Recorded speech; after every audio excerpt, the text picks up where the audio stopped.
తిరుమల తిరుపతి దేవస్థానం శ్రీవారి దర్శనానికి భక్తులు పోటెత్తుతున్నారు. వైకుంఠ ఏకాదశి ప్రారంభం నుంచి ఇప్పటి వరకు దాదాపుగా 2,30,000 మంది భక్తులు శ్రీవారిని దర్శించుకున్నారు.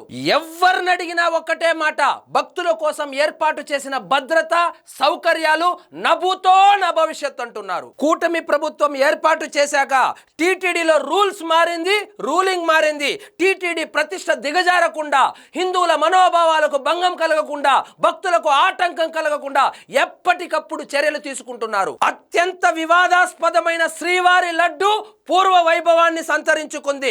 చరిత్రలో ఎప్పుడూ లేని విధంగా డిసెంబర్ 27వ తారీఖున రికార్డు స్థాయిలో 5,13,000 లడ్డులను భక్తులకు అందించారు. అక్కడి ఏర్పాట్లు, రుచి, శుచి, శుభ్రతపై ఎవరో చెప్పడం కాదు, టీటీడీ మీద నిరంతరం విషం చిమ్మే వైఎస్ఆర్సీపీ పార్టీకి సంబంధించిన అంబటి రాంబాబు, ఆర్కే రోజా, దువ్వాడ శ్రీనివాస్, ఎమ్మెల్సీ అనంతబాబు స్వయంగా శ్రీవారిని దర్శించుకొని అక్కడ సౌకర్యాలను పరిశీలించి బలా ఇది కదా టీటీడీని నడిపే విధానమని ప్రశంసలతో ముంచెత్తుతున్నారు. వాళ్ళో వీళ్ళో చెప్పడం కాదు, మీరే చెప్పండి.